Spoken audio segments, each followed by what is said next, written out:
现在这个就是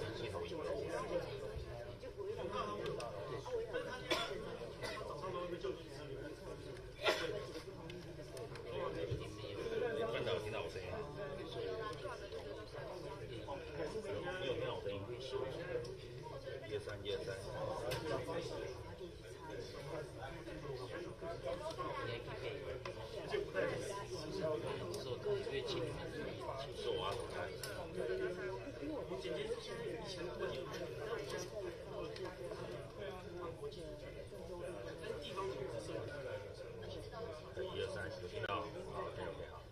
牲一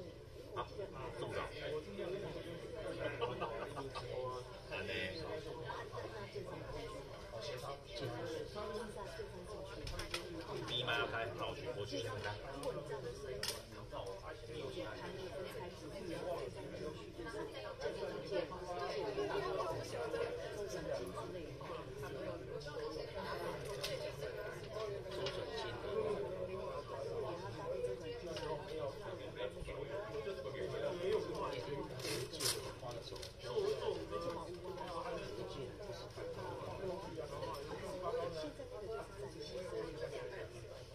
过2年半。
期是兔的。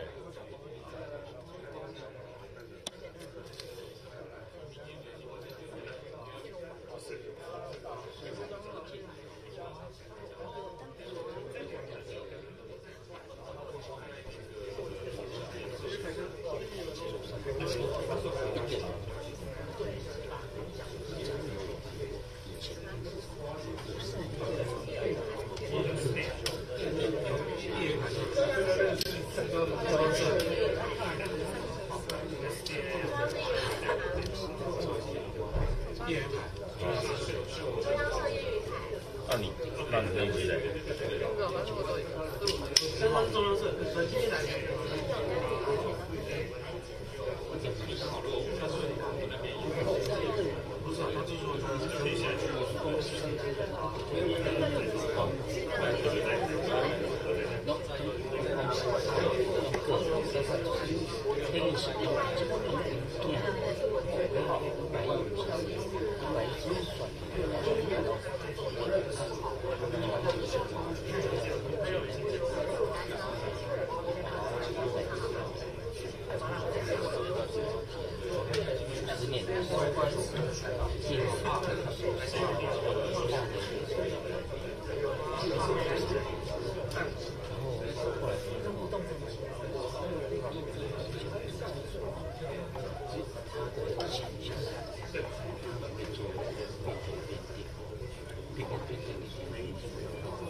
是那个什么汽车道很空，然后就有机的话塞了这个。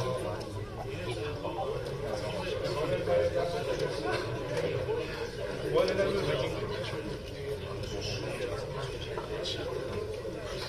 因为现在还有啊。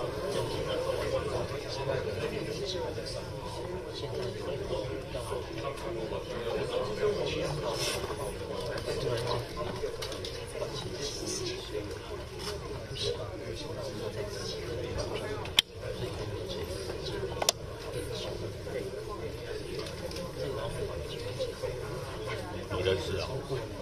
你认识啊？真的吗？左边那位的，中间哦。他的成绩比较哦，偏僻。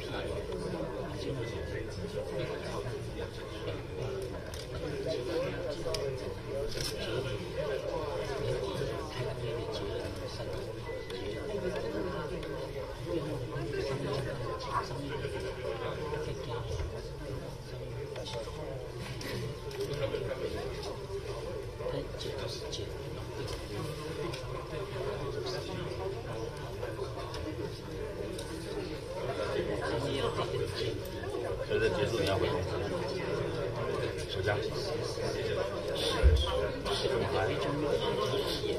把它放下。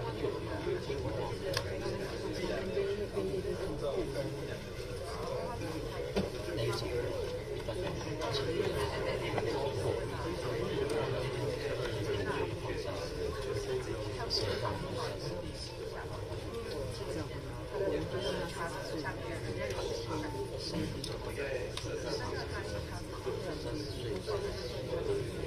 那范导mini麦开了，你要不要都使用mini麦来听？因为怕我聊天点出去。这个几号机的哦。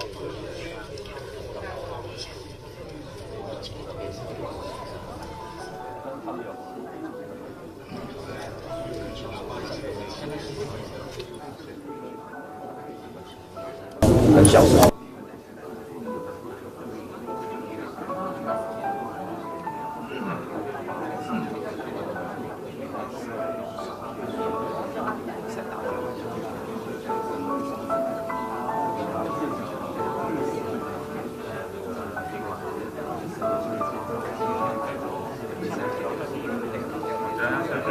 麦克风试音，麦克风试音，123，123，1234567，1234567，麦克风试音，麦克风试音，麦克风试音，1234567，123，123，麦克风试音，1234567，麦克风试音，声音 OK 吗？123。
有新的吗？哎，有。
是亮度够吗？可以。我验一下前3排的眼泪。对，嘉宾好。邻居证啊，看一下，也蛮重要的。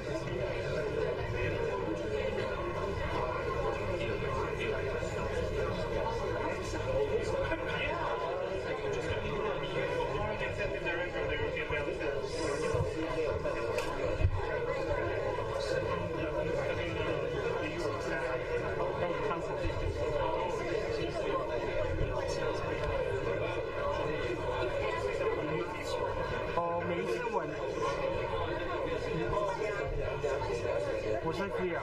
OK，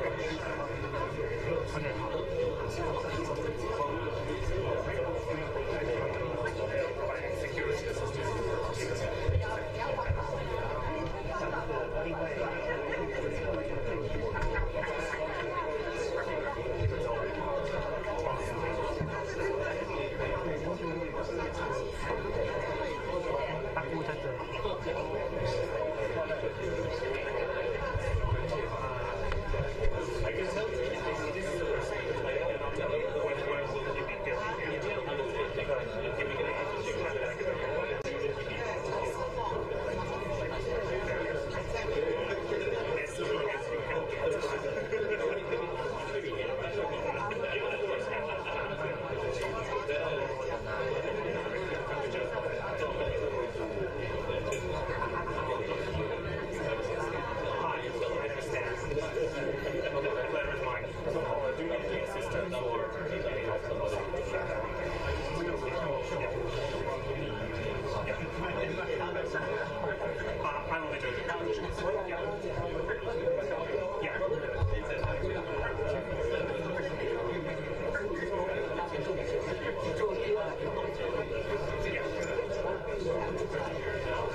Joseph, 他们刚才一直在出来 will they bring my chairs out here before everyone is just sitting? Oh yeah, they'll bring those chairs out here.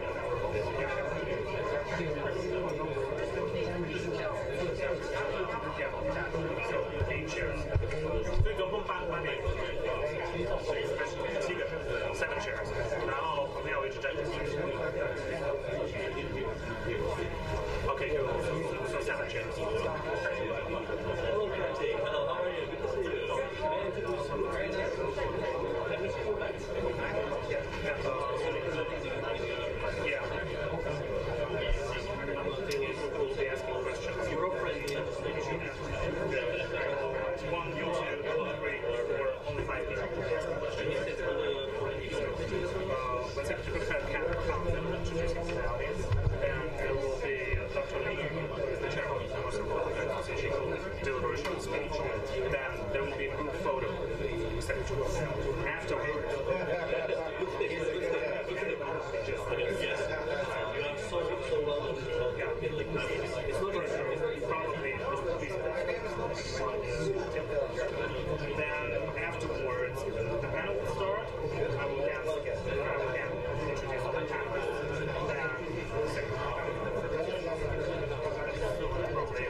Welcome to Secretary Pompeo.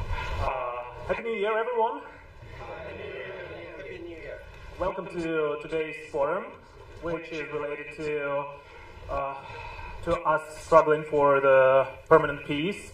And we're having honorable guests here. And okay, let me introduce everyone who is going to take part in today's conference. First of all, Honorable Secretary Pompeo. And then there is Professor Wang Hongren, then Associate Professor Lucy Liu, Professor Ming from National Taiwan University. Then there is the EU representative here to Taiwan, Mr. Laszgolna.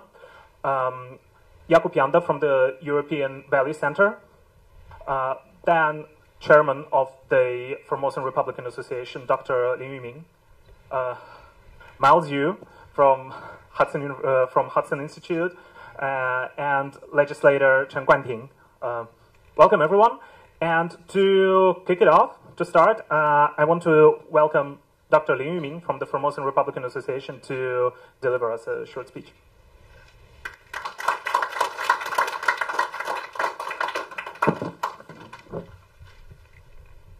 Ladies and gentlemen, good morning. On behalf of the Formosa Republic Association, it's my pleasure to welcome all you. We are honored to have with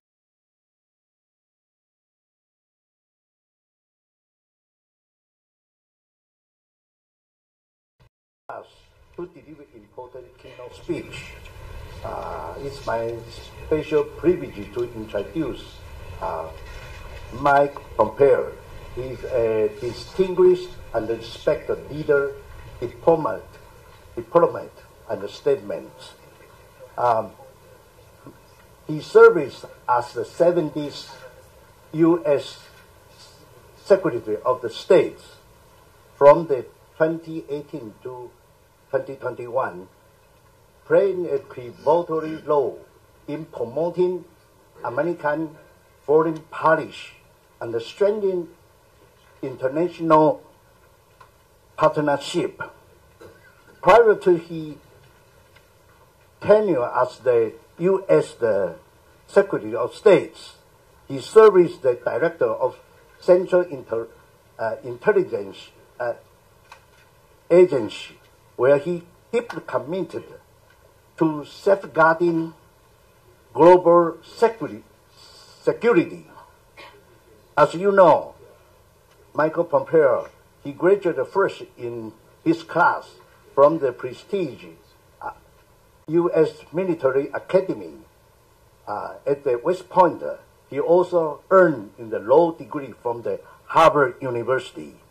He has a diverse career, including the Army office and a successful businessman, and the Congress represented the Kansas State 4th District. Since its founding, Formosa Republic Association has been committed to advance conservative value. Our mission is to protect freedom, defend democracy, stand on human rights, and ensure that the global order is founded in justice and responsibility. Today, Michael Pompeo, which is strongly affirmed, share this principle and the mission. Mr. Pompeo continues to support the freedom, democracy, and cooperation between the nations. His visit to Taiwan shows us strongly support for U.S. and Taiwan friendship. Taiwan is an important role in the Indo-Pacific region. Please give me in giving a warm welcome to Mr. Michael Pompeo.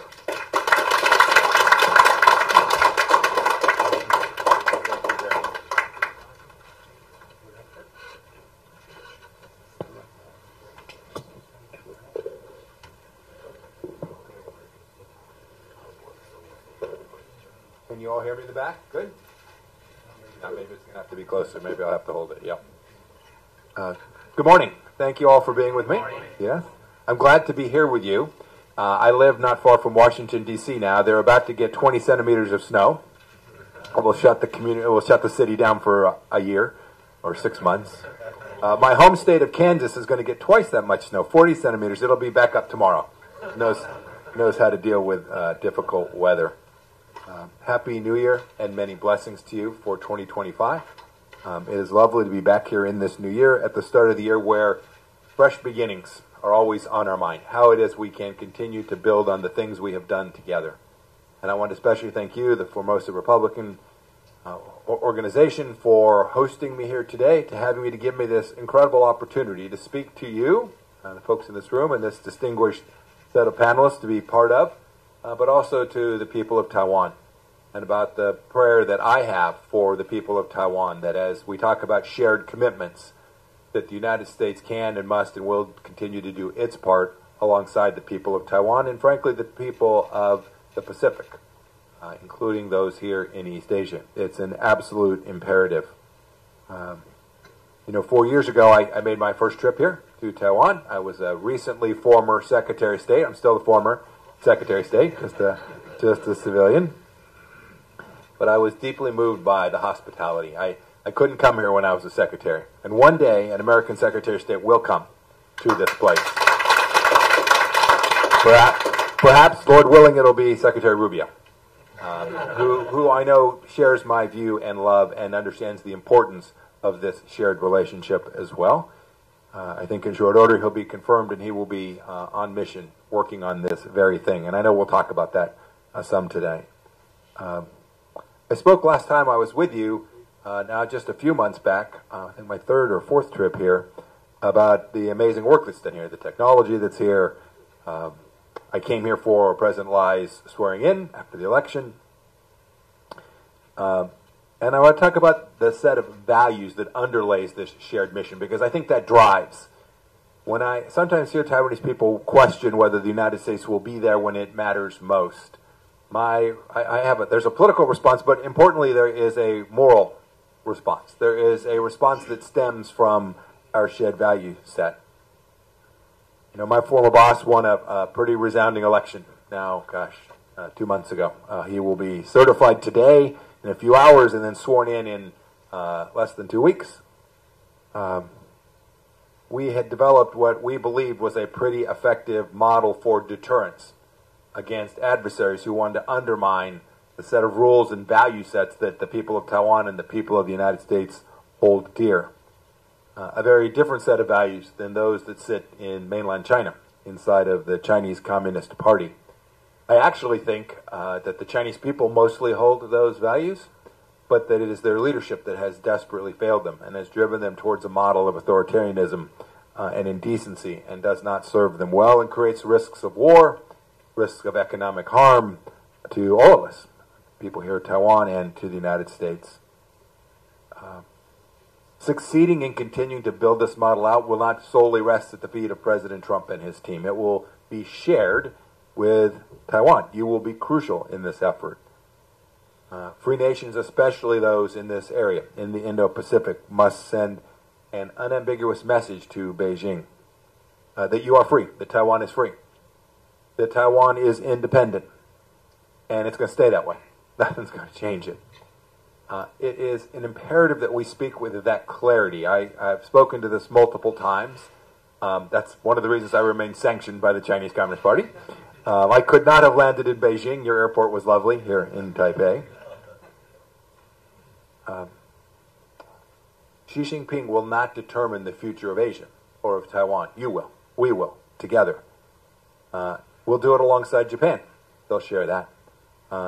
We'll do it alongside the Australians, alongside the Vietnamese, the Philippines, the Indonesians, and the Indians.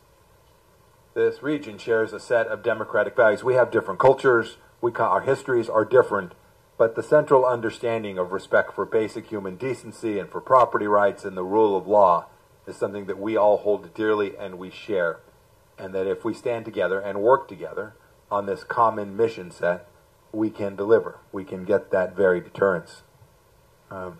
President Trump understands this. I spent 4 years with him. 1.5 years as his head spy, and then 2.5 years as his head diplomat. I won't tell you which one I enjoyed more.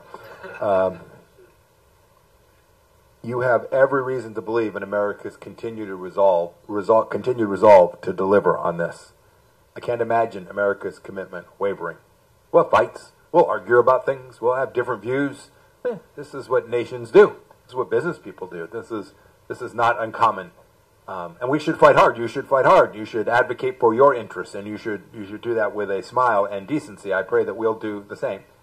But never mistake differences in ideas or in process or an absence of shared commitment. That would be foolish. It is what Xi Jinping wants you to believe. He wants you to believe that you are alone. He wants you to believe that this shared set of values is just a facade and not real. It's not true. We are right. He is not. You know, when I look back at my time as Secretary of State, I consider it the most important diplomatic work that I did in this region. I watched it in the halls of Congress. I saw them come to see President Trump and our team's leadership as giving them the space to do the right thing. You should know it transcended administrations. I think we built on what President Obama had done before. I think that President Biden's team built on some of the things that we did as well. If there's one set of policies where there was a through line, real continuity, it would have been in this space. Look, there's things I'm critical of. I think President Biden's team should have done better, different, faster. But in the end, I think you will continue to see this through line across a broad political perspective inside the United States. You know, in the United States, you all watched an incredibly contentious election. I lived it. I was out campaigning for President Trump and for Senate candidates all across the country. Why did President Trump prevail? I think he articulated an idea of free speech and rule of law and decency and American responsibility to lead across the world and to deter our adversaries that the American people grasped. I think they understood that the world is a more dangerous place than it was 4 years ago, and that had America done a better job at deterring our adversaries, especially our authoritarian adversaries, that that risk would have been diminished. Look, this makes sense because this sits at the core of Abraham Lincoln's party, my party, the Republican Party inside the United States. They're the same values that you all have in the Formosa Republican Association. They are, in my judgment, largely universal values, and it's all about the execution. How do you deliver? You know, I've watched, too, our country go through lots of change.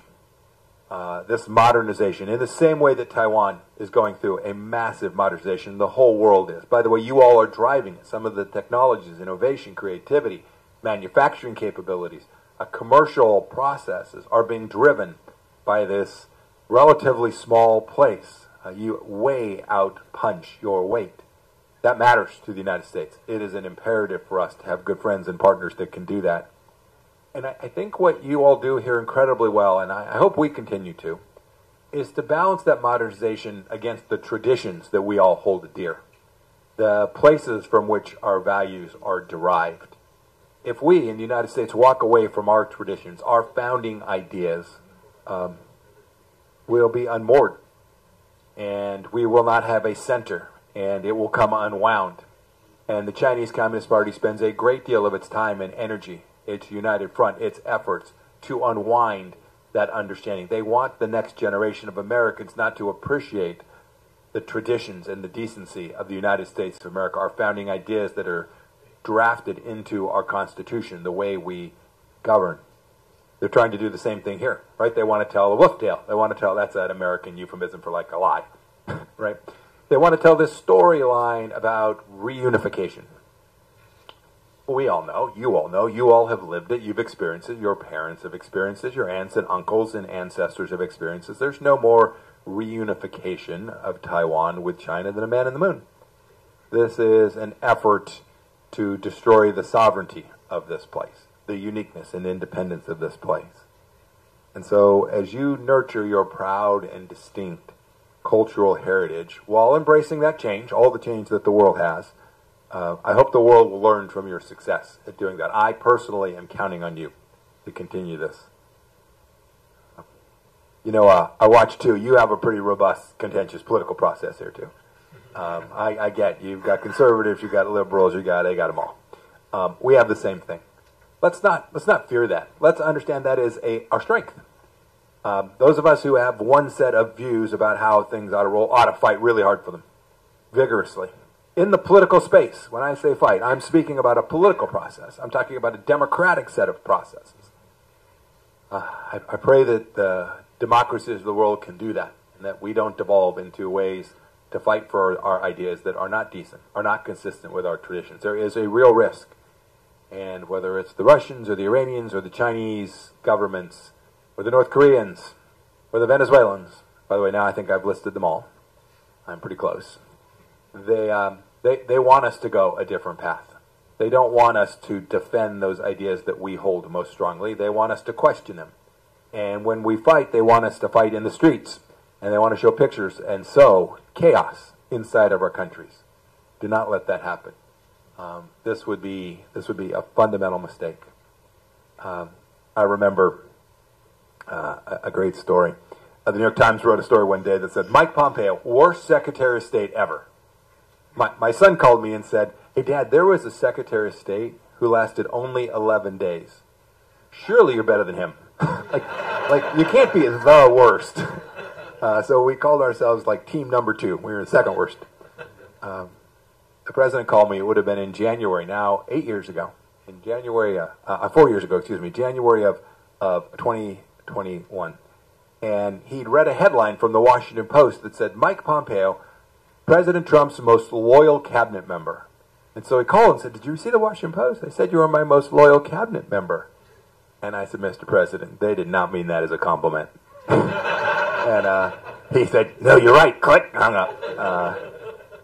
We all know what it means to serve and to try to deliver on things that are bigger than us, things that matter to us, things that will come behind us and post-date us.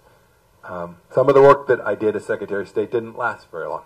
The next administration came in and had a different view. They won an election and had a different view. We should all work on the things that matter most, the things that are lasting.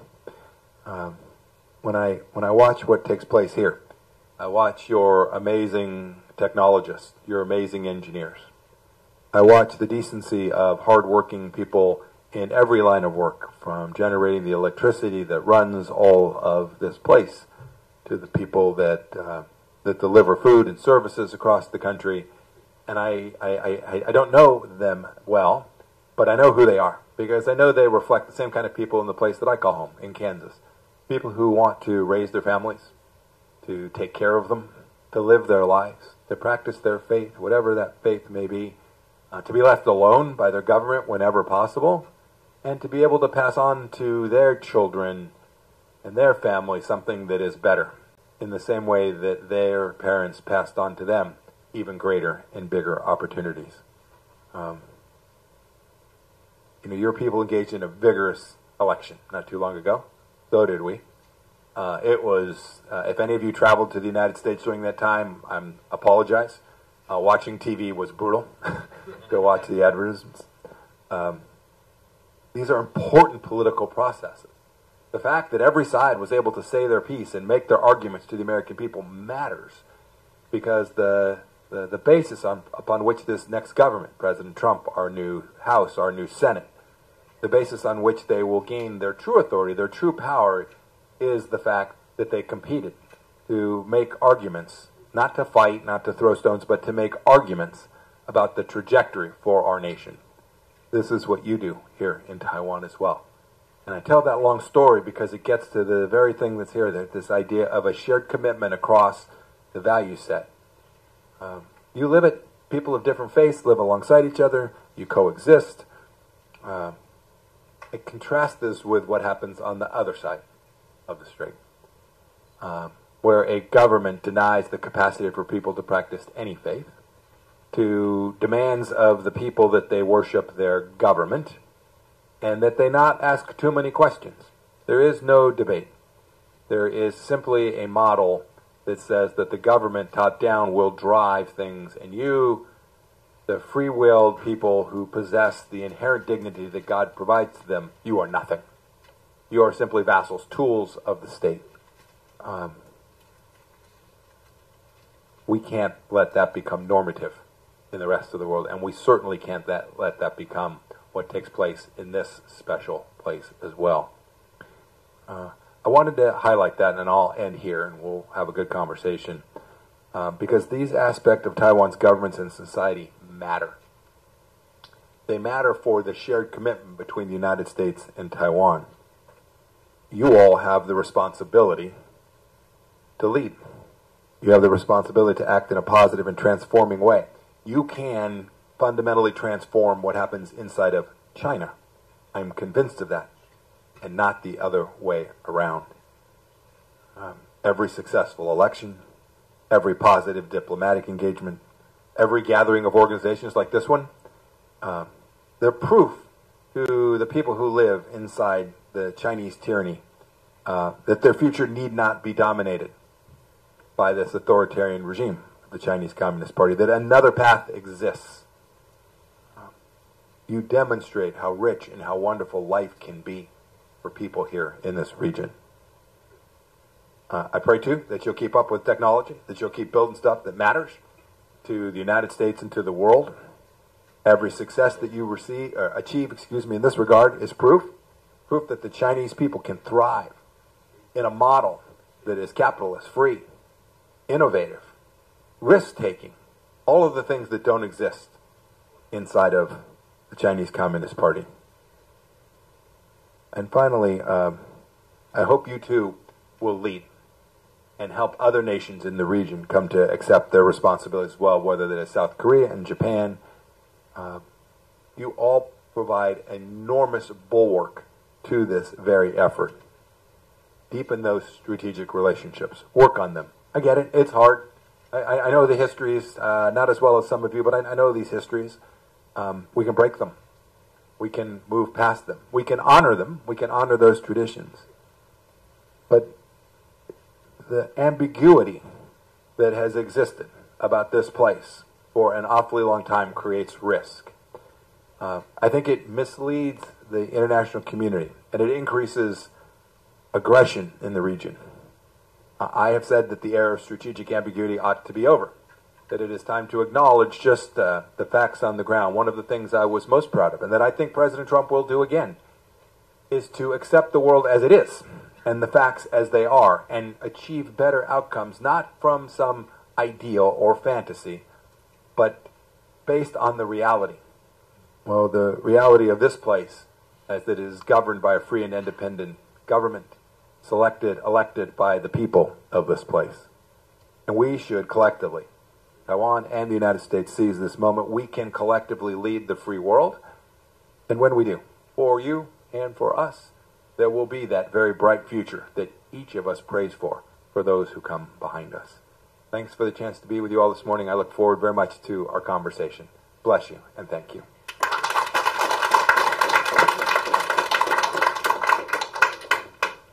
Thank you so much, Secretary Pompeo. Please sit down here. And before we start our panel discussion, let's take a group photo. So just please remain seated, and we'll take some photos. No, I think you should just remain seated. Yeah.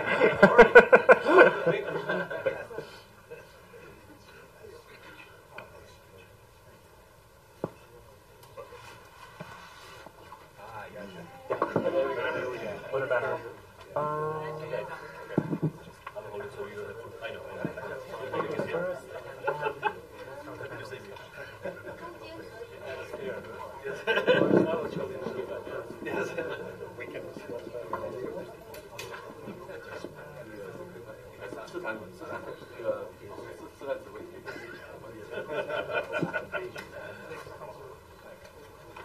Alrighty. So, if you can, please sit closer to the center so that everyone is in the frame. Okay.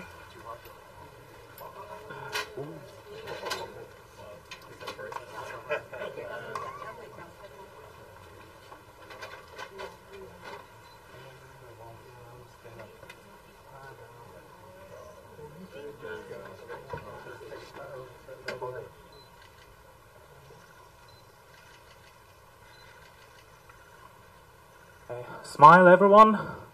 3, 2, 1. Okay. You want to do one with the thumbs up, maybe? Yeah? Yeah, great. 3, 2, 1.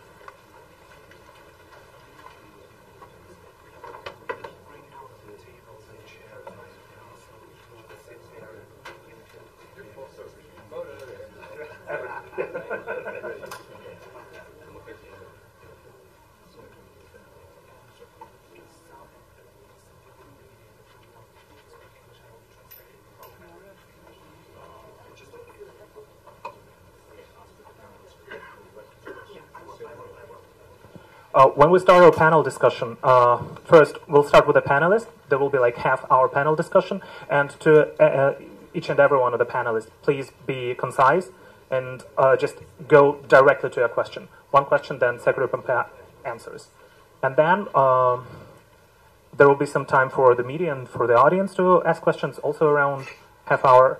So today we're going to be having a conversation in English, but if you ask your questions in Mandarin, I can translate for Secretary Pompeo. Yeah. Thank you. 怎么做？有牌子。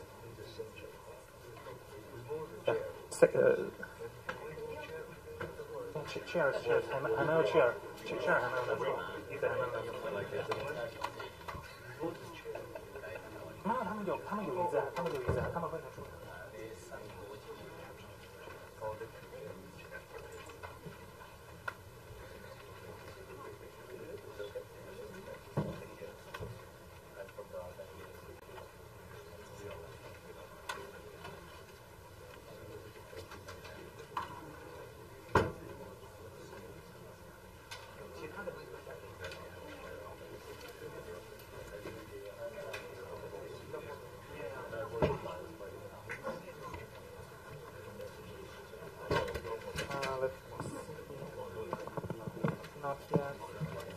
1, 2, 1, 2. 1, 2, 1, 2.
All right, so right now we'll have a half-hour discussion, and let me introduce all of the panelists today. Secretary Pompeo, and then I will be naming people in the order they're going to ask questions. So first of all, there is Professor Mingju Zheng from National Taiwan University. Then the current legislator from the Democratic Progressive Party, Mr. Chen Guanting.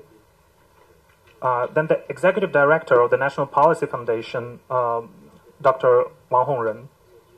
Then member of the Defense and Resilience Committee, associate professor in the Department of Communication Management at Shixing University, Lucy Liu.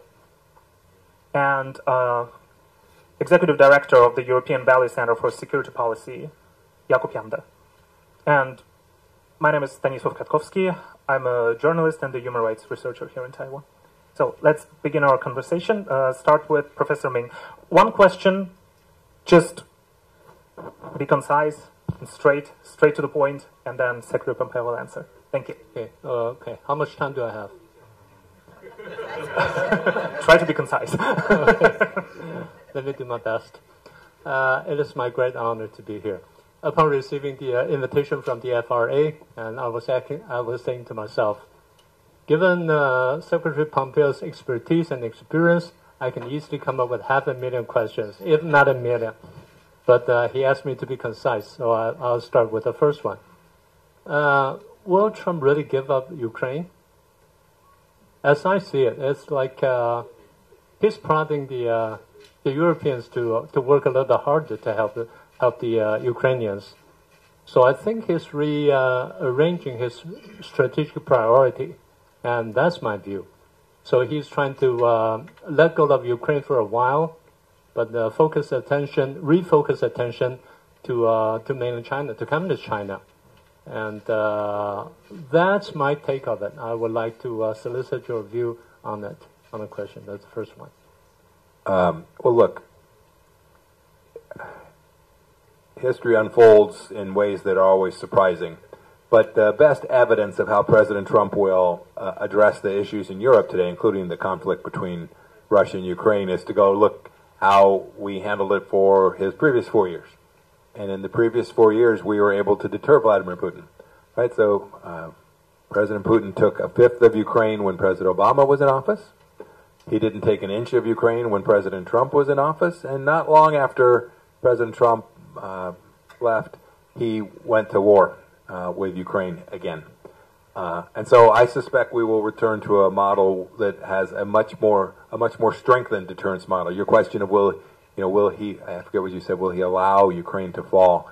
First of all, I don't think the Ukrainian people would permit that to happen. But second, I think the United States will continue to do the things that are necessary to deter the Russians. And that is, it's never easy. It's never a straight line. It is never riskless. All of those things are true.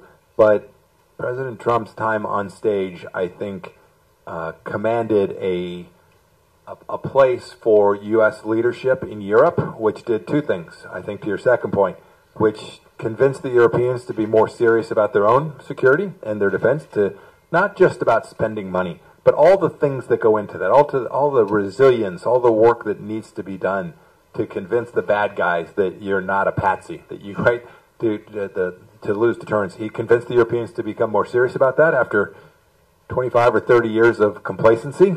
And then second, I think, too, President Trump's model had convinced Vladimir Putin that the cost of aggression in Ukraine would have been higher than the benefits. Right? I view Vladimir Putin as someone who very much knows how to do math. And he made a mistake. They failed. They thought they could actually roll through Kyiv, so he got that wrong. But his math was very clear. He believed that the benefit to Russia would exceed the cost because he didn't think that the West was prepared, Europe and the United States was prepared to defend this thing called Ukraine. And I'm convinced President Trump will restore President Putin's perception of costs associated with continued aggression, whether it happens in 24 hours or 24 weeks. I can't answer, but I'm convinced that things will look very different. Okay, the second part of the question is he rearranging his strategic priority? Is he seeing Communist China as a bigger threat, or what? Well, I don't think there's any doubt. By the way, I think President Biden did this too. I think President Biden understood that the singular threat to the West was the Chinese Communist Party.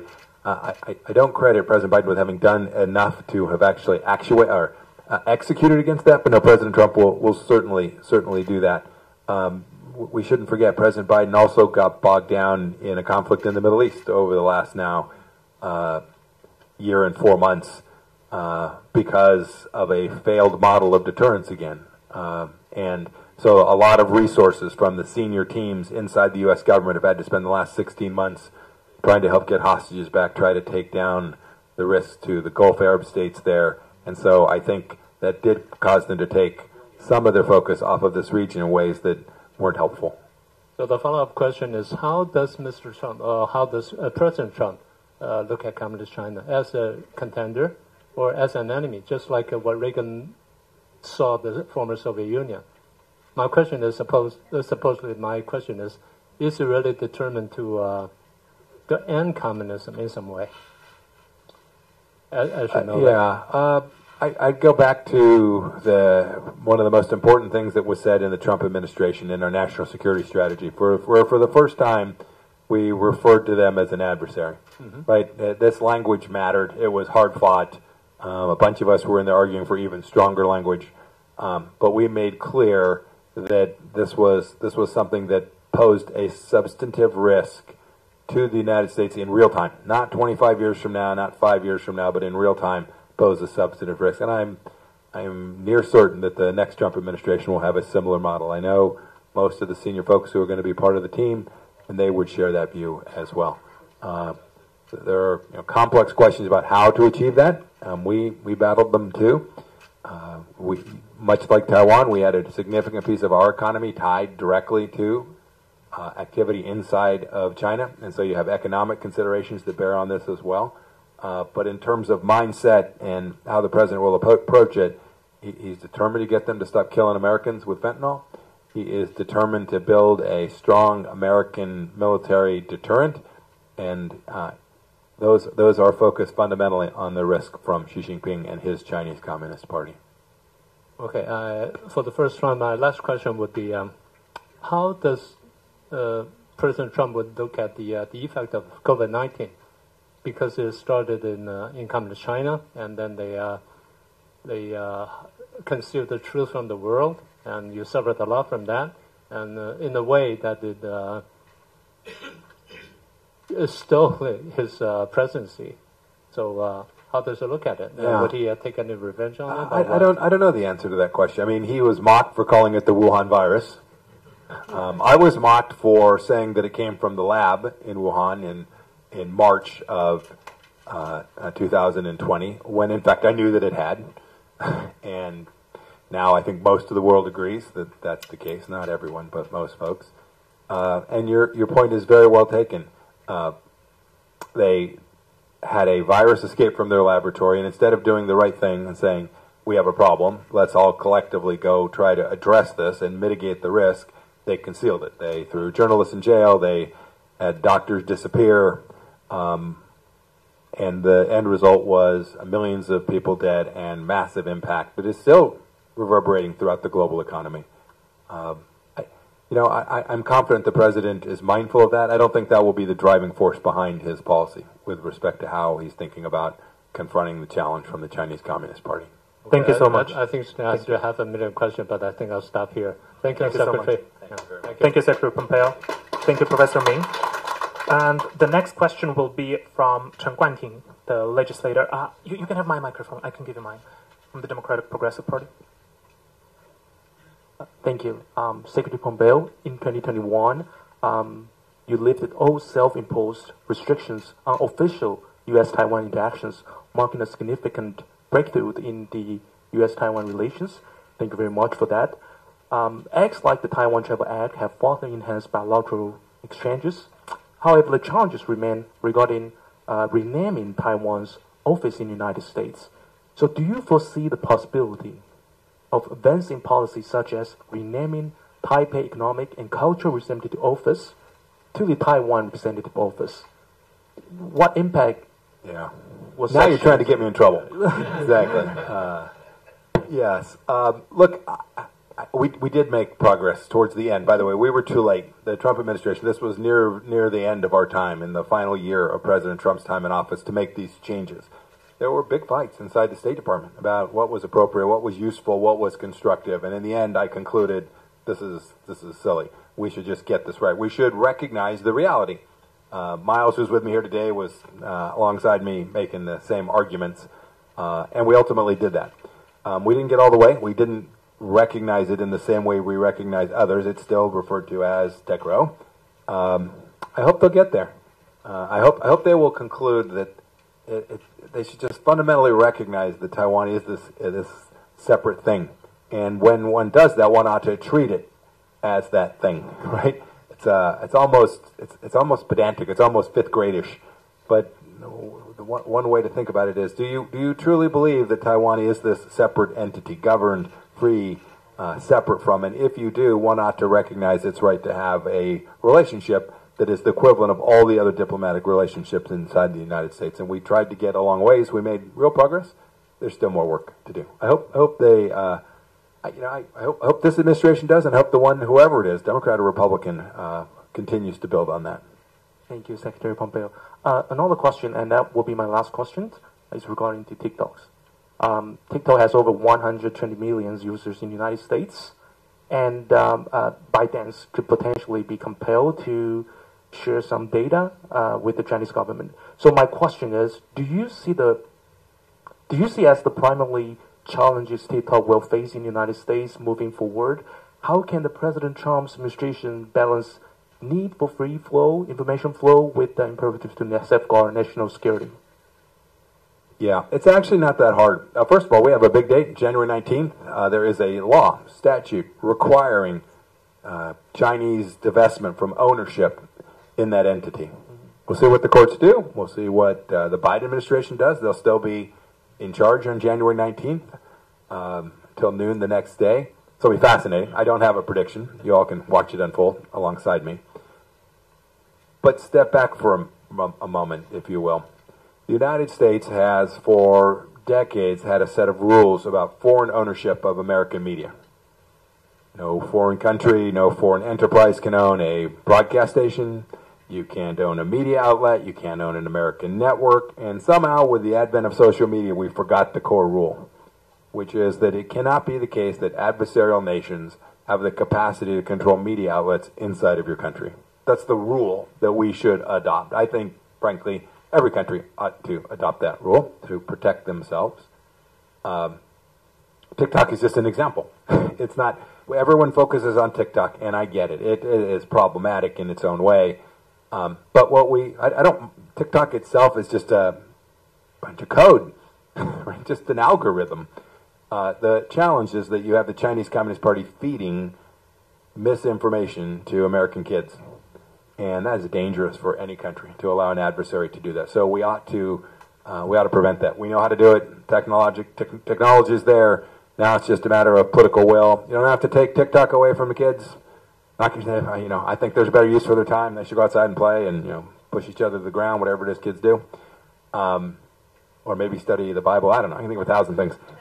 But suffice it to say, you don't have to take it away from them. You can give them, but you can't have a communist party controlling the messaging that flows through that, unencumbered, unfiltered by parents. And that's the task for, probably going to end up being the task for the next administration. Thank you, Secretary Pompeo. Thank you, Legislator Chen. And the next question will be from the Executive Director of the National Policy Foundation, Dr. Wang Hongren. Thank you. First of all, thank you very much to the Formosa Republican Association for the kind invitation, giving me this opportunity to share the stage with Honorable Secretary Pompeo. My name is Hongren Wang. Here is my first question. I only have one question, actually. We all know that the Trump administration is about to take office, and we, Taiwanese people, anticipate that Trump's second term will be quite different from his first. For the Taiwanese public, Trump's references to Taiwan during his campaign have largely been framed in a negative light. However, we also have noticed that his new personnel appointments include individuals who have been very friendly toward Taiwan. Given this situation, the Taiwanese people, including myself, perceive the United States' new administration's policy toward Taiwan as contradictory and uncertain. So from your perspective, how should we approach and deal with this new Trump administration? Thank you. Yeah, I understand your point. I actually think that the framing of President Trump's view of this is misperceived. I get it. He's got a Twitter account. I get all of that. I always, when people ask me about this, whether it's Europeans who are concerned about it or folks in the Middle East, wherever it may be, I always say, go look at what he did for 4 years. The best indication of how President Trump thinks about this is what actions he took when he had the capacity to actually take actions.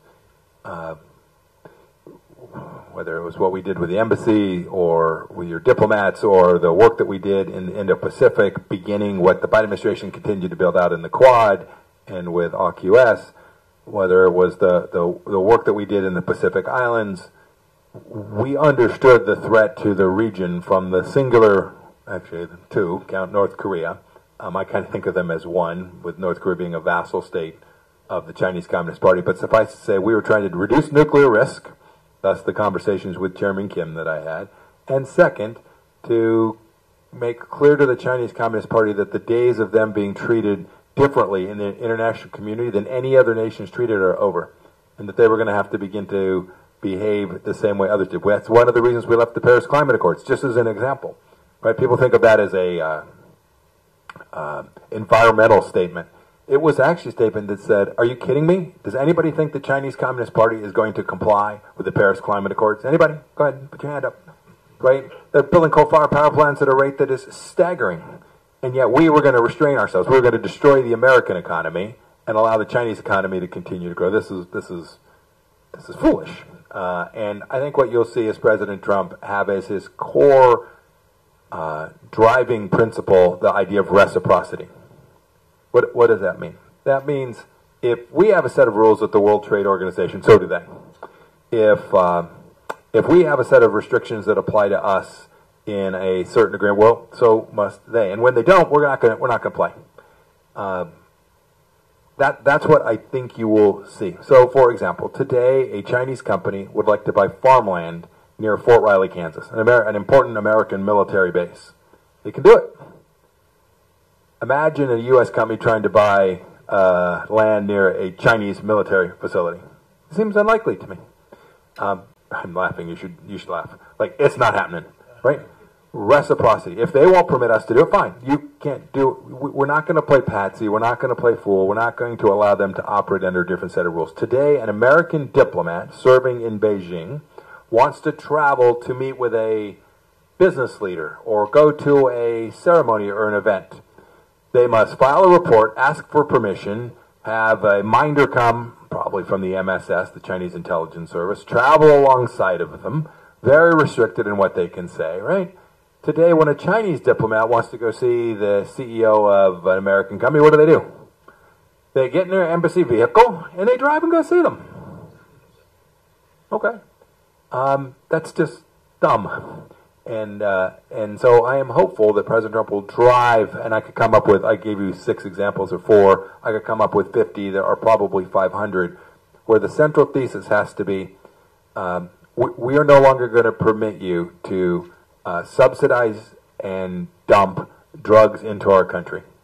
Right? We won't do it to you, you're not going to do it to us. So this idea of reciprocity is the central feature, I think, is as you all think about how the United States will deal with the broader set of issues, and this will certainly be for Taiwan as well, as we will treat the Chinese Communist Party the same way they choose to treat you and to treat us. We're going to demand that they engage in the world stage on a level playing field with a same set of rules that give everyone, whether it's Estonia or Taiwan or Alabama, the same opportunity to succeed. And so I would, you suggested some nervousness. I shouldn't forget, too, there's a Congress. It's got its own views that will have substantial say in many of these policies as well. But I would suggest less nervousness and more willingness to be forthright and engage. If that's the case, if Taiwan engages academically, engages commercially, engages government to government in deep and consistent ways, the relationship will be really good, and the opportunity to create more freedom for Taiwan, for the United States, and for the entire region will increase dramatically. That would be my approach if I were sitting on the outside looking and thinking about how to address President Trump's second administration. Thank you, Secretary Pompeo. Lucy Liu, who is member of the Defense and Resilience Committee and an associate professor in the Department of Communication Management at Shixin University. Mr. Pompeo, yeah, it's my great honor to be here. And I'm also the member in FRA, Formosa Republican Association. And so I have some questions, but I'm only allowed to ask one. So try to sneak a second one and go fast. Okay. Right. So since I am the member in the whole Society Defense Resilience Society Committee in presidential office, so I would like to say that Taiwan now we are building our civil defense system, try to fight China, and not only from the government but from all the organizations, civil organizations. So we have done a lot of things, such as community training to respond to the emergency response, and also try to build a more robust electricity grid, and maybe also some to fight with the misinformation. So what advice do you have for Taiwan to build our civil defense system? That's a fantastic question, an incredibly important one. You hit on a couple. This misinformation challenge is real. We suffered in the United States as well. The United Front, the Chinese, it's their espionage effort and their misinformation effort and, frankly, their infiltration effort inside of nearly every country is real. They impact not only ordinary citizens, but they're going after your political leaders as well, shaping, influencing, making friends with, all the things that governments do that are seeking to undermine democracies. They're doing it everywhere. They're doing it in Japan. They're doing it in Seoul. I think we can see. They're doing it here. They're doing it in Houston and in New York City. In fact, the largest spy operation ever taken down inside the United States wasn't Russian. It was Chinese. We closed the Chinese consulate in Houston, Texas in 2019, I think. It was one of my moments of pure joy. You don't get many. So yes, this misinformation lake matters. Second, think basic resources, the capacities to sustain in the moment of a crisis. So this will benefit you when there's an earthquake or a typhoon, but also in the event that there is a man-made crisis that takes place here. So water purification, the capacity to move that water around. You're an island nation, right? Power. You're going to need more power in Taiwan whether there's a crisis or not. Your businesses are growing. The whole world has got massive power demands all across the world as AI continues to advance. More power. That will place incredible burdens on your reserves, gas reserves, energy reserves more broadly, and then the capacity not only to have the energy, gas, solar, wind, whatever it may be, base load power, but also to transmit it, to get it to where businesses and homes, people need it. Build that up too. And there are lots of other elements of real resilience. I'll give you the last thought. The other element of resilience is cultural. It is political. It requires enormous leadership. It demands that the government speak to the people sincerely and honestly and says, here's the places we have risk. There's a big country over there. It's got big aircraft, big Navy, real capacity. And so we, the people of Taiwan, care about our democracy, and we are prepared to accept costs to sustain that democracy. And that is a human element of preparing resilience, the capacity to be resilient. We saw it with the Ukrainian people. No one had any sense of would the Ukrainian people actually, in the moment, stay. Two things happen. Anybody can have whatever view they want of President Zelensky, but he stayed. He did not flee. You should remember, not a handful of weeks before that, in Afghanistan, President Ghani fled. Very different outcome. That human resilience is something that has to be built, and that means sacrifice. It means risk, risk to property, risk to well-being, risk to family, risk to lives. All of those things are real. If you believe it's an adversary, if you sincerely believe that the Chinese Communist Party is evil and intent, I do, then you have to prepare through good leadership for the moment when they decide it is time, because it is that preparation which will convince them not to do it. Right? Indeed, you're not preparing for war. You're preparing to be sufficiently resilient that anybody who stares at it says, not going to do it. And so that, if you ask me, power, water, culture, all of these information flows, those are the things that you have well within your ability to do and achieve. And if done well, you'll never have to confront that bad day. Thank you so much. Thank you. Yeah. Yes, ma'am. And last but not least, Executive Director of the European Values Center for Security Policy, Jakub Janda. Thank you. Mr. Secretary, I run a think tank which is trying to build relations between countries in Europe, mainly Central Europe and Taiwan, in political and defense terms. We are the only think tank with permanent office here in Taiwan. So I have two short questions. One is that when you were the Secretary, you were leading the U.S. policy of trying to push U.S. allies, like Europeans, to decrease dependency on the PRC. And you were very successful in pushing Europeans to kick out Chinese telecommunications companies from from European telecommunications sector. Czech Republic was, I think, proudly the first one in 2019 to take legal action against Huawei and ZTE, thanks to your support. So my first question is, which other areas should democratic countries decrease our dependency on the CCP? Because it's crucial for any future decisions. Go ahead, you ask your second one, I'll do them both. Go ahead. Okay. The second one is actually, how can the US actually help other European countries to support more to Taiwan? Because many Europeans are very hesitant about linking up with Taiwan. How can the new administration actually do more so more Europeans actually build this deterrence block against this PRC with Taiwan? Thank you. You bet. So first question is, sir, what are the other spaces where we are deeply connected to China and they hold a lot of leverage as a result of that? Some of them are obvious, but two thoughts. The first is we should identify them. I was just speaking with Miles about this. We identified during COVID about 800 critical, some of them were services, items, they were described here, but there are about 800 things that said, man, if the Chinese decided to shut this off tomorrow, we'd have a significant problem, a material problem, finding alternative sourcing over any reasonable time frame. You got to go do them all.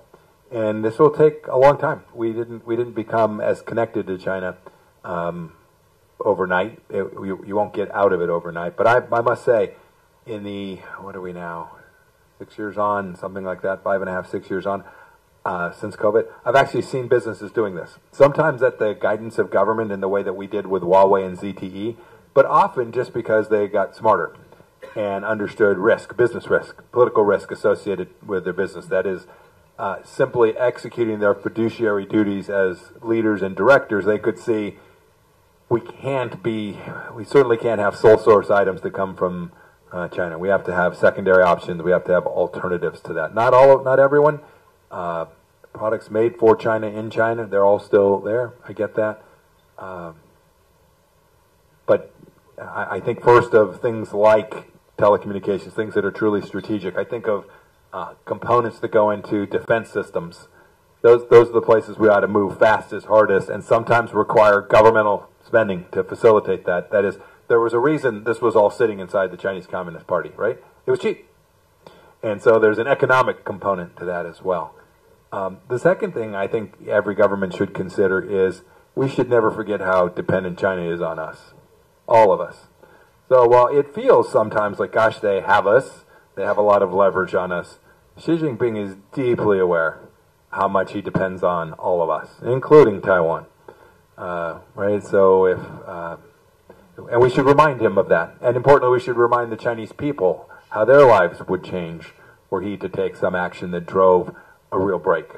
And that has an important element too. The second question again, one more time. How to do Europeans support Taiwan? How to get the Europeans to support Taiwan? You have to beat them. And what I mean by that, please, I know somebody's going to report that. What I mean by that is you have to be relentless in articulating why it's in their best interest, right? And when I say beat them, these are my friends. I'm Italian, right? These are my people. I love them dearly. You have to continue to beat the drum about to explain to them the risks associated with failing to get that right. And they know it, and it gets back to what we were just speaking to. They have deep economic ties, right? The Germans are selling many cars, right? Lots of agriculture products come out of Europe and flow. So, and by the way, those are real. I'm not making light of any of them. Those are serious matters. You have to keep economies going. But we should continue to beat the drum about the risks associated with not beginning to move down the correct path. I think the good news is the conflict in Europe has shifted European mindset on this. They saw what happened with the energy dependency on Russia. And so I think they are not only more open to this idea, but now have accepted it and are trying to put together pathways to reduce that dependency that are serious. So I don't think it'll take as much push from the United States, but they're also going to look to see if we're real. Like, are we asking them to do it but not doing it ourselves? And if so, they'll say, well, fine, we're not going to go first. So the U.S. will have to lead on this. And I think if we do that and we continue to tell the story, to beat the drum, I think we'll all get there. And I think that'll be really good for Taiwan. Thank you, Secretary Pompeo. Thank you, Jakub. And right now, people in the audience and the media can ask some questions. We'll go the same way. Be concise. One question, one answer. If you don't speak English, I can translate it into English from Mandarin.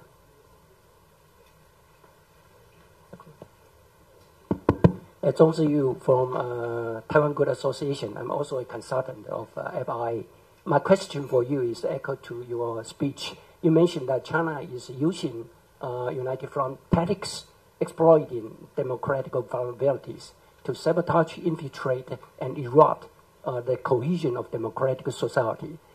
So my question is, should we work together for all democracy, in particularly for the island chains? If the answer is yes, could you further enlighten us how to come up with this kind of a cooperative mechanism among democracies? It's a really good question. The answer is yes. We should work together on it. I'm not as clear on the tools. This is a very difficult problem set in free societies, where we want people to be able to say and speak, and if they disagree with me, to get in my face and disagree with me, right? We encourage this, and they exploit that. In the United States, it's the First Amendment freedoms. They use this to their advantage. It doesn't mean we have to lay down and allow actual Chinese agents to operate inside of our country. That's not part of our First Amendment. There are many vectors of this, and we should work on them all together. They start with good intelligence services. That is, understanding who are just U.S. citizens, sometimes of Chinese ethnicity, sometimes not, right? They can be Italian, working on behalf of the Chinese government as well. And we should do our level best to make sure we understand who is being driven as an actual actor on behalf of the Chinese government, and we should prosecute them under the laws that we have that are available. We should absolutely do that. Second, you have to develop counter-narratives. This was really to your point. We have to become much better at articulating and explaining, like, no, those are just Chinese bots. So I have a Twitter account. I don't know. I think I have like 1.5 million, or I guess it's X now. I'm behind times.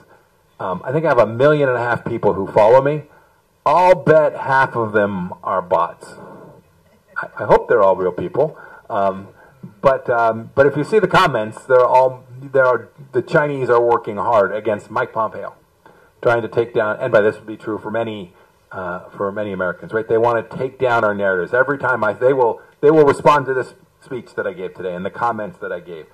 They'll use some phrase that I used, and they'll turn it and they will run it through Chinese media, and then they will, importantly, not just broadcast it inside their country through CGTV and the like, but into the West as well. Mike Pompeo, the fool, he's going to create war, whatever the storyline might be. We need to actively, collectively counter these stories as well. And I'll give you one other thought that is somewhat controversial. One of the places that they have proven inside the United States most effective at changing the narrative is inside our academic institutions, inside our elite universities. We don't have to suffer that. I'm not even talking here about the research and theft of intellectual property. That is very real. It's a similar problem, but discrete.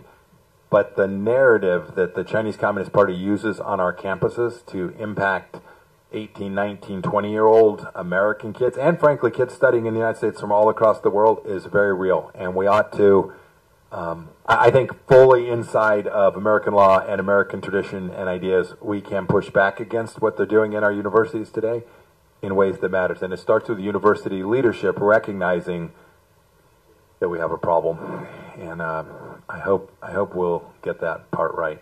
I'm not as optimistic that we will there. It's pretty deep. I hope that answers your question, at least in part. Yes, sir. The lady over there was first, I think. Yeah.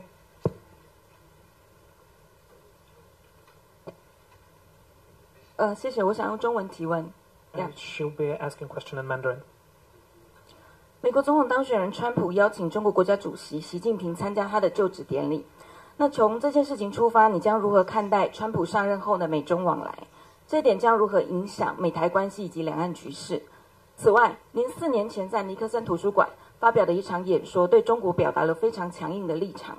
你认为当时的观点在现在依然适用吗？特别是针对即将上台的川普政府。谢谢。Could you please introduce yourself? 您是哪一个单位？对，媒体的话。你好，我是联合报张文新。谢谢。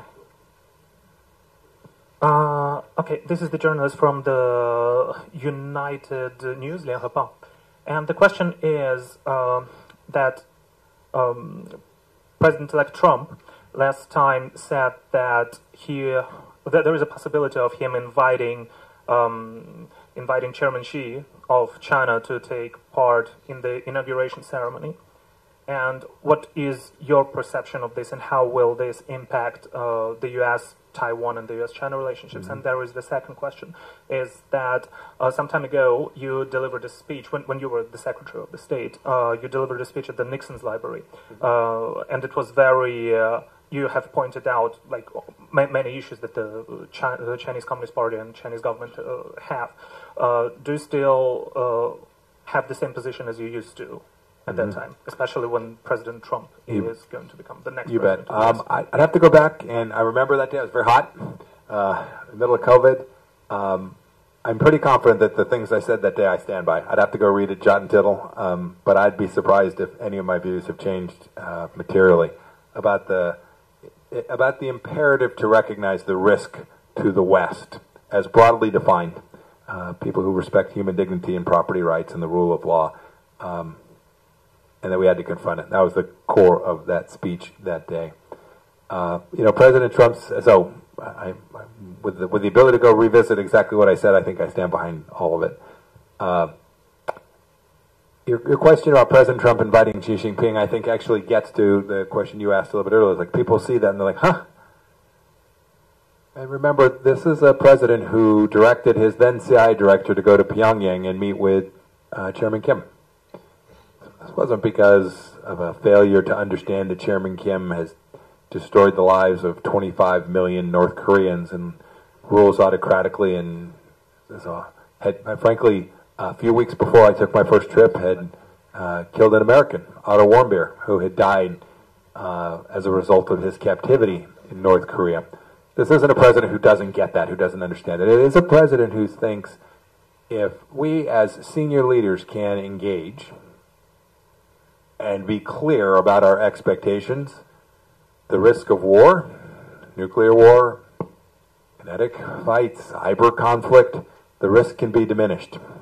And if we make our expectations clear, some of those expectations are security related, some of them are commercially related, some of them are attempt to change a set of broader relationships. He fundamentally believes that, look, I'm the President of the United States, I have a responsibility to talk to these folks.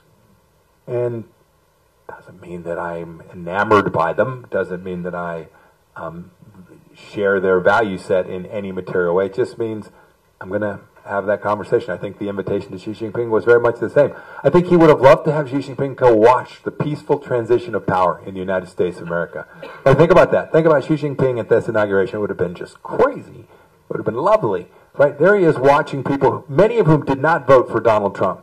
Right? Think about this. When you get the image that day, you're going to have all the members of Congress sitting behind President Trump, of the current Congress. Half of them are fighting him tooth and nail every day on political matters. Half of them, fully half, right? It's 218 to 216 or 219 to 215. It's right down the middle. The American people who are in the audience that day, well, it'll be 47% of them who oppose Donald Trump, many of whom worked vigorously to see that he not be elected again. And Xi Jinping would have been there to see that model that is so fundamentally at odds. And I think part of this, by the way, I suspect Xi Jinping will not make it to Washington that day. I suspect it's because he knows what he would witness as well. He would witness the success, the prosperity, the enormous chaotic beauty of democracies in the United States of America. And so if I were to sort of say what should one make of it, I think that would be it. Make of the President's invitation for Xi Jinping to come to the United States for the inauguration. That would be it. Thank you, Secretary Pompeo. I think the legislator Chen had a follow-up question. Actually, just quick remarks to Jakub. I think Europeans' destiny is our destiny. Our destiny is Europeans' destiny as well. Look at those Korean soldiers. They are fighting in Ukraine. So our destiny is related, not only related, it's connected. So it's not how we persuade Europeans to support us. We are persuading Europeans to support themselves. Because look at what happened in Ukraine. Thank you. The lady over there was first. Yeah, you. Thank you. Hi, good morning, Mr. Pompeo. Very nice to see you in Taiwan again. My name is Ting Ting Liu. I'm the foreign affairs correspondent with TVBS News in Taiwan. So I have a question for you. Is that we actually observe that you have been quite a principled statesman, holding values that you actually hold very dear to your heart and believe, and you try to deliver them as best as you could when you're in office.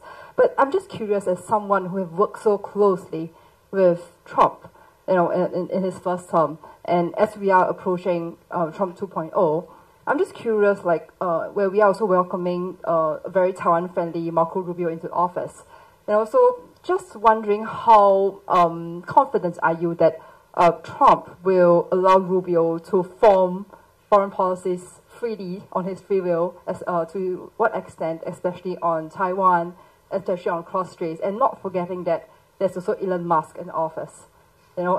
Just curious, since you were the former the latest Secretary of State to Trump. Yes. Look, in some ways I've answered the question. I hear this phrase, Trump 2.0.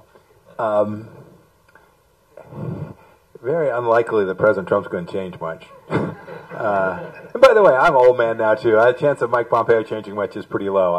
We all know who we are, and so my full expectation is why I answered a previous question this way. My full expectation is you will see much the same worldview emanate from the White House, broadly speaking, and the American security establishment that you saw in the first 4 years. I don't think it'll be dramatically different from that, because the imperative when you're in office, you're no longer campaigning, and no insult to any academics in the room, but this isn't theoretical. This isn't about writing a good book or a wonderful essay. I've written a bad book and a bad essay or two, but this is about execution of security policy. This is real. And when you get in there, it is very real. And you wake up every morning and read the intelligence from around the world, and you're like, those folks want to take my head off, right? Here's what's really going on, and that drives how you think about actual execution of policy. And I don't think that'll be very different. Look, the team that President Trump has chosen to put around him is pretty darn good. I know Senator Rubio very well. I know the National Security Advisor, Mike Waltz, pretty well. I know the gentleman who will have the job that I first had, John Ratcliffe, who will be the director of the U.S. Central Intelligence Agency. These are people who will see that data set that I just described and recognize the imperative to get it right again. And so I fully expect that's what you'll see. Last thought, you said, will he allow Secretary Rubio to drive foreign policy? Foreign policy in America is driven by the President of the United States. It was under President Biden. It was under President Trump in his first term. The rest of us are mere cabinet members, doing our level best to try and give him the best wisdom that we can, and then when given instructions to go, do our best to execute. That'll be the same for Secretary Rubio and the team as well. President Trump will be driving the policy agenda inside the United States, both our security policy, our foreign policy, and our U.S. domestic policy as it relates to security as well. So we should never forget who got 270 electoral votes and who didn't. By the way, he would remind me of that all the time. How many did you get, Mike? Sir, none. I got none. Thank you, Secretary. Gentleman over there? Yeah. Yes. My name is Lu. I call myself a amateur history. I have one question. We see in last year and year before that the United States and many European countries are saying that the United Nations Assembly's resolution 2758 has been misinterpreted. So they seems are encouraging Taiwan to enter to the United Nations again. Should Taiwan at this moment in time try actively to apply to re-enter the United Nations? That's my question. I consider myself less than an amateur historian, having lived a little bit of it. I don't know the answer to the question about at this moment in time they should try. That's a political decision that the Taiwanese leadership will have to make alongside with input from elsewhere. If you're asking a separate question, which is, ought Taiwan to be part of the United Nations, the answer is, of course, yes, very simply. There, I'll stop there, because it's not complicated. But the political process, that is, how best to achieve that and what the right timing to achieve that, I don't know the answer to that. This may be it. I'll give one last thought that's a little bit outside of your question, but is germane. And I think the absence of Taiwan inside the United States furthers the argument that I'm about to make. The United Nations is fundamentally broken. It is an institution created now some 75 years ago with a noble purpose and cause and a very clear mission set. And it has moved a long ways from that mission set today. And that's unfortunate. And what results is it finds itself no longer the fierce defender of basic human rights. It finds itself no longer the defender of national sovereignty for all peoples and all nations, and finds itself now in the grips of the Chinese Communist Party in far too material a way. So this doesn't relate to, but by the way, the fact that Taiwan's not a member, I think, bolsters my argument. But separate from that, I think we all ought to really rethink international institutions that are no longer fit for purpose.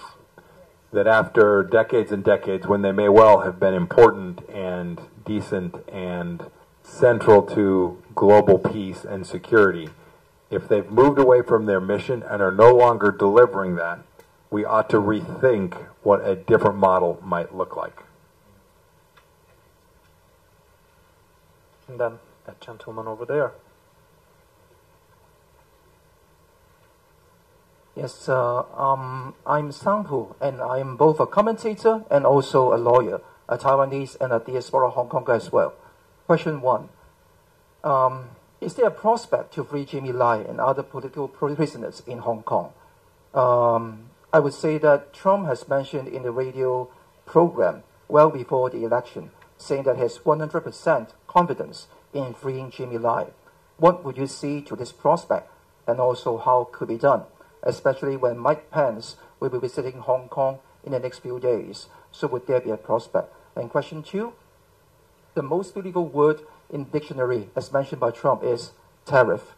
And are you a tariff guy, and are you a tariff king as well?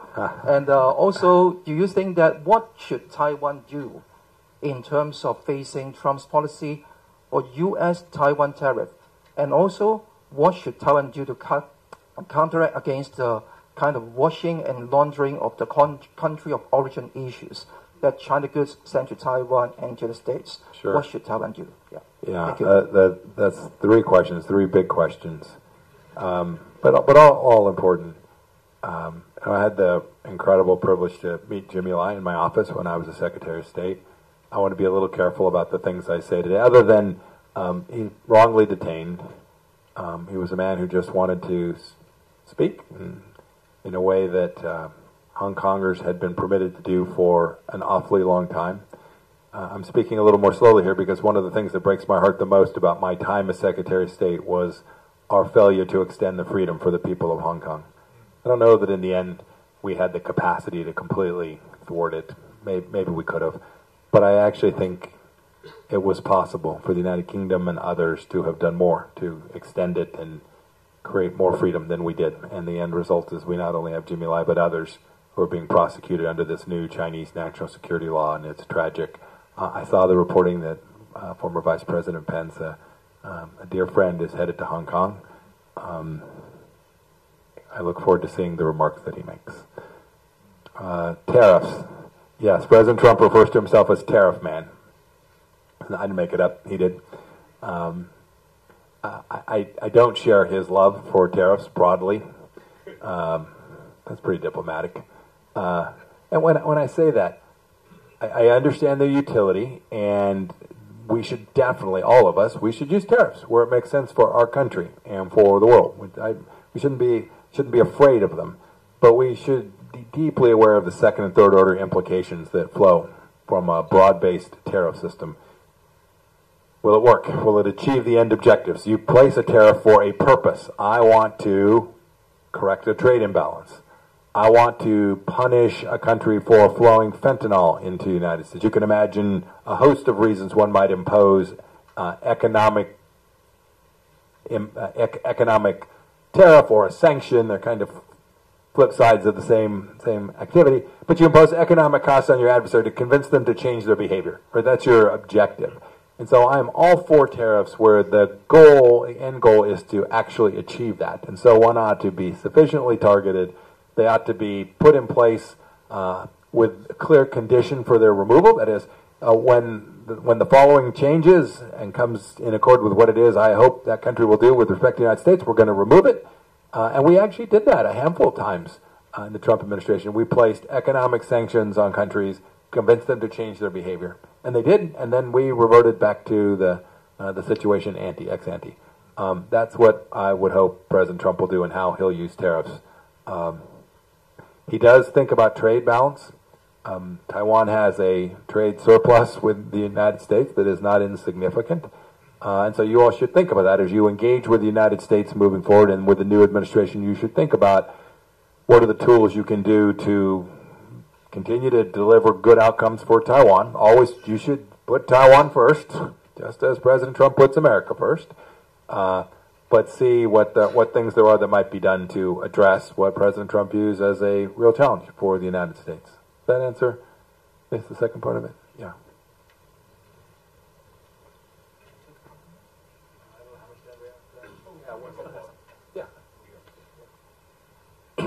Good afternoon, Mr. Mike. Okay. Because my question is already proposed by the gentleman, I want to say again, Taiwan right now, we have a very many of key issues. The first is how we can get into the United States, become the member nations of the United Nations. I think you are the former General Secretary of the U.S. You should understand what measures, what pace, what ways can easily get into this goal. So give us just a single of our list. And second, you just say Taiwan show his property, his willing, say Taiwan is the number one in the world. Actually, we are the very important nation in the world.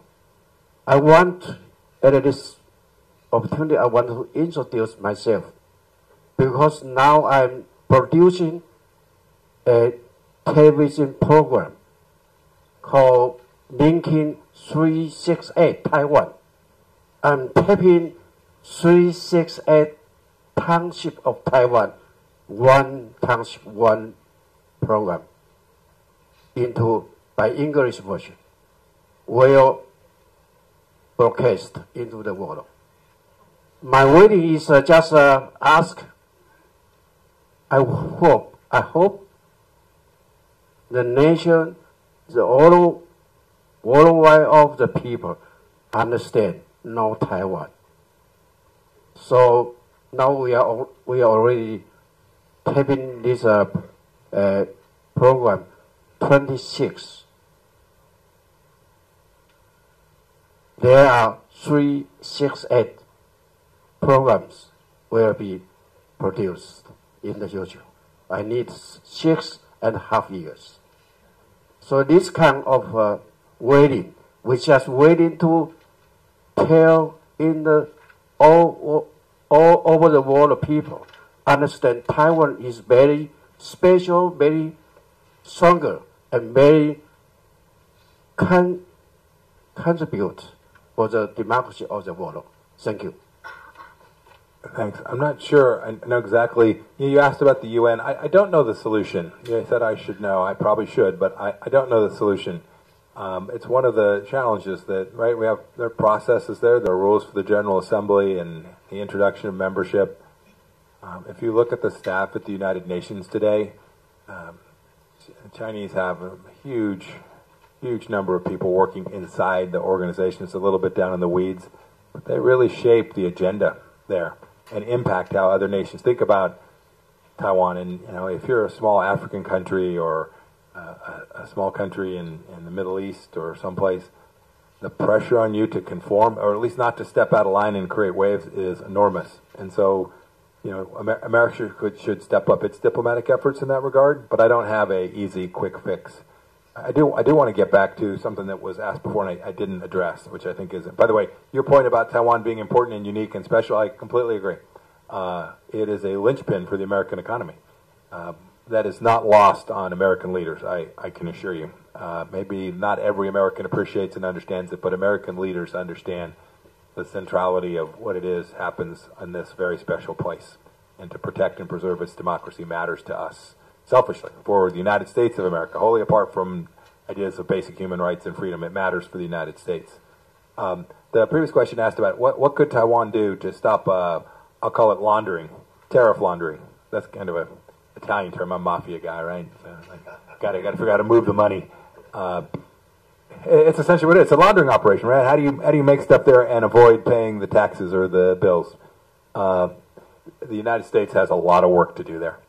But it does mean when we do that work and do it well, we will put burdens on every country who's transiting Chinese goods. That is, we'll have reporting requirements. These will come out of the Department of Commerce, most likely reporting requirements to demonstrate the origin of the product.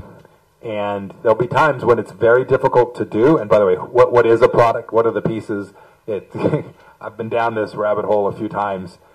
Very, very complex, but we should set up a rigid set of rules, a regime that is clear to everyone about how it is the rules are intended to be enforced so that these tariffs get applied properly, accurately, whatever tariffs are in place. So, there's tariffs around all over the world today, right? This isn't a new concept that Donald Trump invented.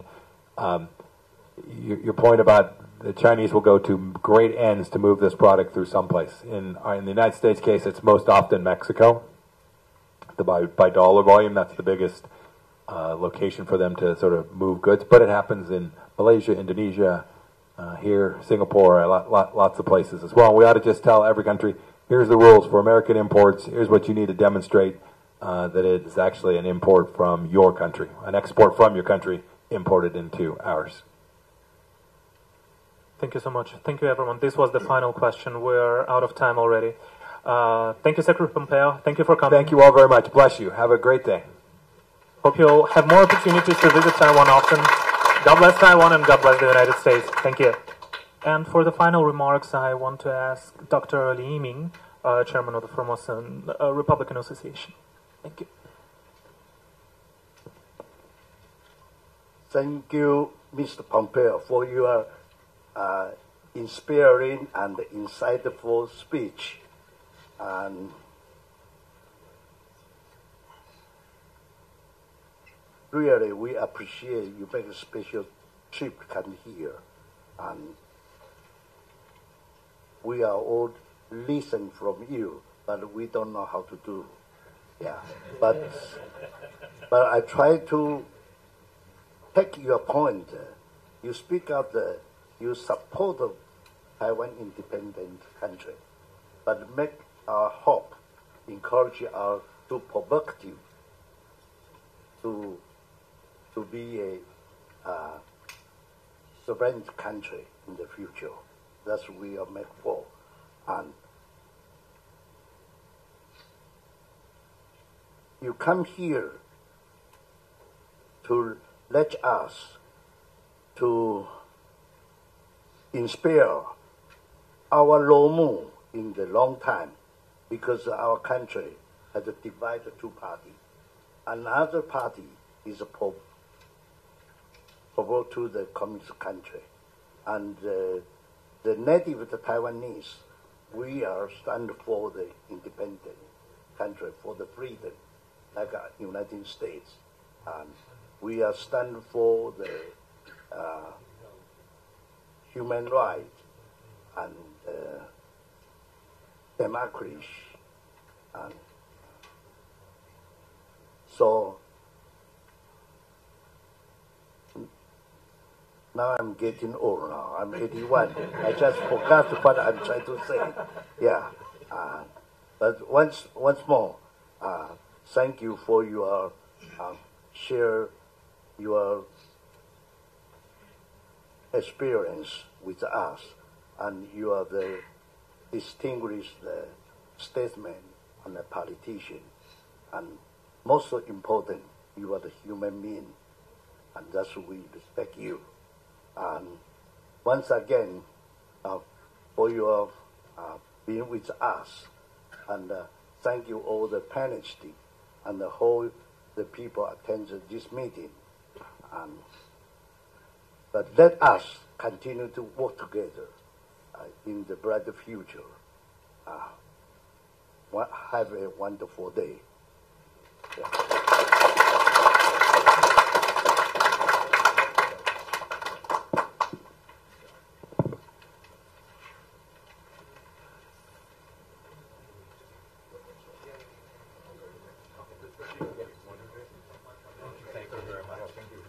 Thank you, sir. Very nice to meet you. Thank you. Thank you. You brought you. Yes, I love it. Thank you.